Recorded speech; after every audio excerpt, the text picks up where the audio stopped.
बिस्मिल्लाहिर्रहमानिर्रहीम। अस्सलाम वालेकुम। यूट्यूब चैनल पर तारिक मतीन आपको खुश आमदीद कहता है। आप में से कई दोस्तों ने कमेंट्स में मुझसे बार बार कहा है कि मैं वीडियो के आगाज में डेट बताया करूं। ये मेरी आदत का हिस्सा नहीं है, लेकिन आज मैंने सोचा कि आपको डेट बताते हैं। आज यकुम फरवरी है। यकुम फरवरी 2021 दिन है हफ्ते का पहला, यानी कि पीर का दिन।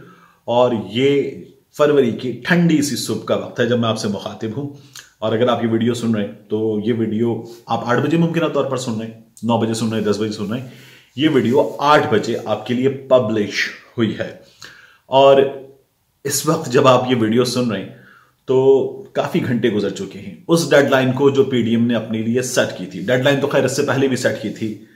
इमरान खान की हुकूमत 13 दिसंबर के बाद नहीं थी, 15 दिसंबर के बाद नहीं थी, 31 दिसंबर के बाद नहीं थी। जनवरी का सूरज इमरान खान की हुकूमत को नहीं देखना था।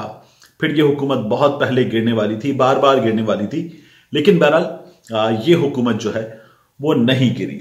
और 31 जनवरी जिस पर इन्हें कयामत बर्पा करनी थी वो गुजर गई, कयामत बर्पा नहीं हुई। सबसे बड़ा कमाल यह हुआ कि 31 जब गुजर गई है तो आप एक काम कीजिए, सुबह अभी मेरे कहने पर जाकर देखिए, मरियम नवाज शरीफ साहिबा का ट्विटर हैंडल आपको नजर आएगा कि 31 जनवरी मरियम नवाज शरीफ साहिबा ने मुकम्मल छुट्टी मनाई है। जब इन्हें मीडिया का सामना करना था, जवाब देना था, इमरान खान को बताना था कम से कम कि इमरान खान तुमने इस्तीफा नहीं दिया, अब हम ये करेंगे, तुम्हें घर भेज देंगे, नहीं छोड़ेंगे, तुम्हारी हुकूमत नहीं चल सकती।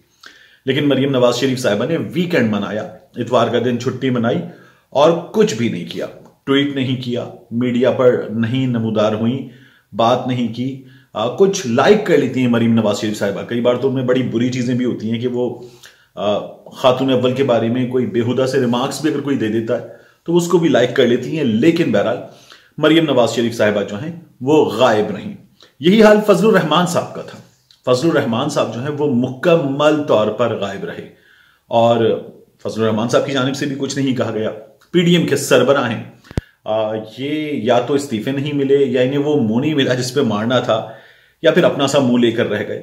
बहरहाल जो भी हुआ है तो ये मुकम्मल खामोशी इख्तियार करके चुप अपने किसी कोने में यकीनन गोशा नशीन रहे। और इनकी जानिब से इस खामोशी को सबने एंजॉय किया, हुकूमत ने बहुत एंजॉय किया। इसीलिए हुकूमत ने पूछा कि मारें इस्तीफे, हमारे मुंह पर मारें, जो हमारा इस्तीफा देना था वो नहीं मिल रहा, तो फिर अपने इस्तीफे जो है वो हमारे मुंह पे आपको मारने थे, वो आपने कहां मार लिए, किसके मुंह पे मार दिए, देख लें, चेक कर लें। हुकूमत ने बड़ा मजाक उड़ाया। तो बहरहाल हुकूमत का बनता था, क्योंकि हुकूमत के पास मौका था। बिलावल भुट्टो जरदारी साहब वाहिद थे इन पीडीएम के 3 बड़ों में जिन्होंने कोई बात की, जो मंजर आम पर आए और बहन की शादी से अल्हम्दुलिल्लाह वो फारिग हुए, उनके लिए खुशी का मौका है। तो बिलावल भुट्टो जरदारी साहब ने एक बड़ी मजेदार बात की। बड़ा आमतौर पर तो वो उर्दू में लतीफा सुनाते हैं, लेकिन अब की बार बिलावल भुट्टो जरदारी ने हमें इंग्लिश में भी लतीफा सुनाया। इंग्लिश पर उन्हें कमांड है, उबूर है, जबरदस्त इंग्लिश है बिलावल भुट्टो जरदारी की। गोरों के देश के पढ़े हुए हैं, लेकिन लतीफा बड़ा अच्छा सुनाया बिलावल साहब ने। बिलावल साहब ने ट्विटर पे आके 3 से 4 ट्वीट किए और इमरान खान साहब को मुखातिब किया। बिलावल साहब कहते हैं the selected PM has failed to resign. The selected PM has failed to resign. Imran Khan साहब इस्तीफा देने में नाकाम हो गए। इस्तीफा उनको देना नहीं था, इस्तीफा आपको लेना था, तो आप इस्तीफा लेने में नाकाम हो गए। The selected PM has failed to resign by the deadline set by PDM. तो पीडीएम ने जो डेडलाइन सेट की थी उस पर इमरान खान साहब नाकाम हो गए, आप नाकाम हुए। had given this legitimate regime the opportunity to step aside respectfully and allow for a transition to democracy with free, fair and transparent election. 1 out of 4 ये पहला ट्वीट है। वो ये कहते हैं कि इमरान खान साहब को चाहिए था कि इस्तीफा देते, ये रजीम चली जाती जो सिलेक्टेड है, और मौका मिलता, एक तरफ होकर इज्जत से ये मौका देते कि ट्रांजिशन टू डेमोक्रेसी, कि जमहूरियत की जो है वो ट्रांजिशन हो, इख्तिदार की मुंतकली हो, with free, fair and transparent elections. तो ये इमरान खान साहब को इलेक्शन करवा देने चाहिए थे। इन्होंने इतना प्रेशर बिल्ड कर लिया था अपने छोटे छोटे नाकाम जलसों से। 11 जमातों के जलसों में 4-5 हजार लोग भी आए हैं। इनका गुजरांवाला का जलसा बड़ा था, कोयटा का जलसा बड़ा था, कराची का मुनासिब था। फिर बिलावल भुट्टो जरदारी साहब कहते हैं the selected PM has failed to resign के बाद long march and no confidence will hopefully be discussed in our PDM meeting. अब मैं हैरान हूं, ये लोग मुत्तहिद हैं, इत्तेहाद में हैं, 11 जमातों के इत्तेहाद में, और उस इत्तेहाद में पाकिस्तान पीपल्स पार्टी इस हवाले से सबसे बड़ी जमात है कि उनके स्टेक्स सबसे हाई हैं, उनके पास एक सूबे की हुकूमत है। तो वो ये कह रहे हैं कि अब पीडीएम के दरमियान उम्मीद है कि इस्तीफों के बजाय लॉन्ग मार्च और नो कॉन्फिडेंस, अदम एतमाद की तहरीक पर बात होगी, डिस्कशन होगा। Governments desperation is clear. हुकूमत की जो उलझन है, मायूसी है, घबराहट है, वो वाजे है। Trying to change rules to rig senate elections because they can see their defeat. हुकूमत जो है वो सेनेट इलेक्शन के रूल्स बदल रही है क्योंकि हुकूमत को अपनी शिकस्त नजर आ रही है। देखिए, हुकूमत जो रूल्स बदल रही है, अगर वो बदल देती है तो फिर जितने वोट हुकूमत के वो हुकूमत के पास होंगे, जितने वोट आपके वो आपके पास होंगे, फिर किसी का कुछ नहीं बिगड़ेगा। जिसके जितने वोट हैं उसकी उतनी कामयाबी होगी। इसमें कोई रॉकेट साइंस नहीं है, और इसमें जितना वोट आता है उतना वोट पड़ता है। ज्यादा वोट आता है तो ज्यादा वोट पड़ता है, कम वोट आता है तो कम वोट पड़ता है। ये इतनी सीधी बात है। इंशाअल्लाह senate elections will show government is on shaky ground. तो ये सेनेट इंतखाबात दिखाएंगे कि हुकूमत जो है वो बहुत कमजोर कदमों पर खड़ी हुई है। फिर बिलावल साहब कहते हैं the establishment must leave political battle to the politicians now or risk being drawn into controversies. अच्छा, एस्टैब्लिशमेंट यही मुतालबा इन लोगों से कर रही है कि हमें मत घसीटें।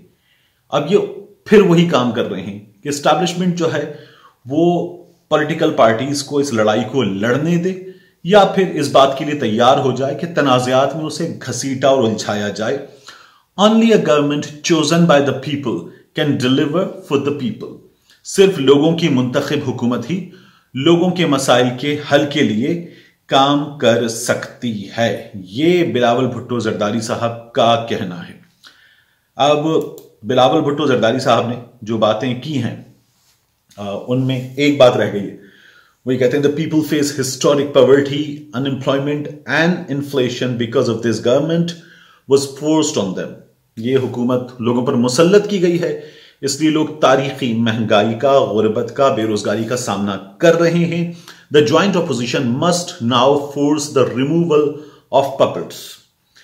तो ये कठपुतली हुकूमत है, इसके खात्मे के लिए ज्वाइंट ऑपोजिशन को जो है वो कोशिश करनी चाहिए मिलकर। ये ज्वाइंट ऑपोजिशन क्या कर रही है? इसमें जो नून लीग है वो कहती है लॉन्ग मार्च करेंगे। इसमें जो फजलुर रहमान साहब की जमात है सरबराह की, वो कहती है इस्तीफे देंगे, और बिलावल भुट्टो जरदारी की जमात कहती है अदम एतमाद की तहरीक लाएंगे। तो ये मुत्तहिद हुकूमत के खिलाफ ये मुत्तहिद हैं। तो ये इनका ज्वाइंट ऑपोजिशन का हाल है। फिर बिलावल भुट्टो जरदारी कहते हैं PPP believes in relying on democratic tactics. हम जमहूरी जो तरीका कार है उस पर यकीन रखते हैं। Sustained joint efforts inside and outside parliament will ultimately succeed.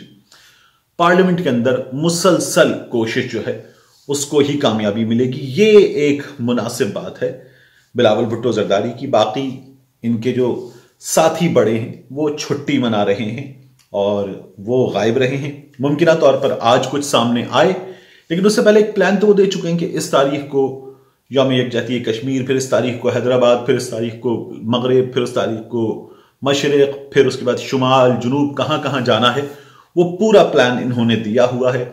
और सेनेट इलेक्शन के लिए इस तमाम तर कोशिशों के दरमियान फजलुर रहमान साहब जो हैं वो अपने लिए सीट मांग रहे हैं और उनको अब तक हाँ में जवाब नहीं मिला है। ये हाल है। पीडीएम छुट्टी पर है। पीडीएम जो है वो अमलन खत्म हो गई थी बहुत पहले। अब बाज़ाब्ता तौर पर इसके खात्मे का जो वक्त है वो करीब आता जा रहा है, क्योंकि सब अपनी अपनी जगह अड़े हुए हैं, डटे हुए हैं। ये जारी रहेगा सिलसिला, लेकिन बगैर किसी रूह के ये जो है ऑक्सीजन पर हैं, वो ऑक्सीजन धोखे की ऑक्सीजन है जो ये लोगों को भी दे रहे हैं और खुद को भी दे रहे हैं। मिलते हैं आपसे अगले वीडियो में।